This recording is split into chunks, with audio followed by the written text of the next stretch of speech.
A Fox News alert, former Prime Minister Shinzo Abe is dead after being shot during a campaign speech in western Japan. He was immediately airlifted to the hospital, but officials said he was not breathing and his heart had stopped. Yeah, doctor says he was bleeding profusely from a wound to his heart.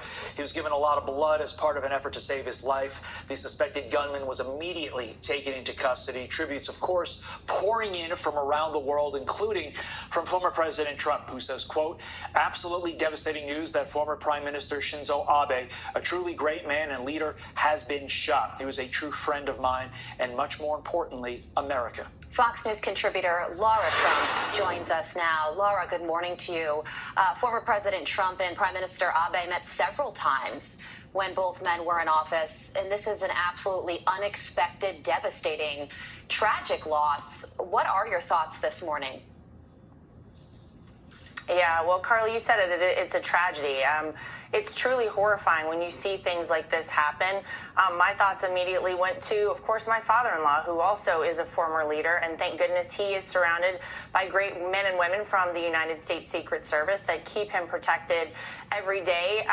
But, you know, you just referenced the relationship that my father-in-law had with the former prime minister. And I know that he visited Mar-a-Lago multiple times. They respected one another very highly as leaders of great countries.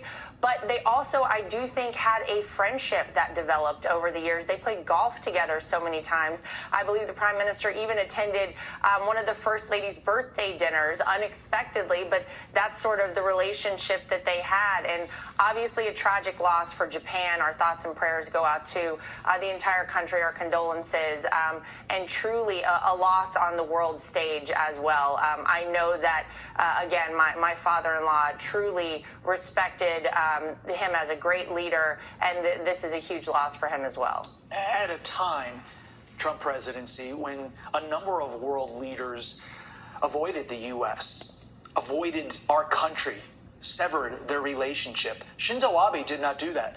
He doubled down with President Trump and really forged a strong bond. What did that bond mean for the U.S.?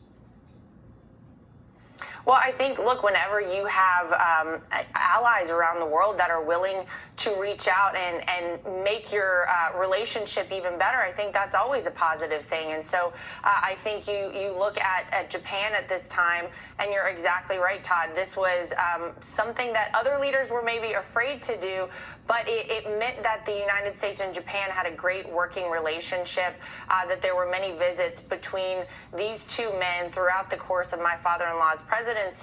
And that's always a positive thing, I think, for a country, whenever you can be on the same page and work very well together with your allies. So obviously, I think that was a positive thing. And I think other leaders took notes from that, and they said, well, hey, if he's able to do this, then we should be able to do the same thing with Donald Trump, with America. And hopefully they saw him a bit as a leader in that space.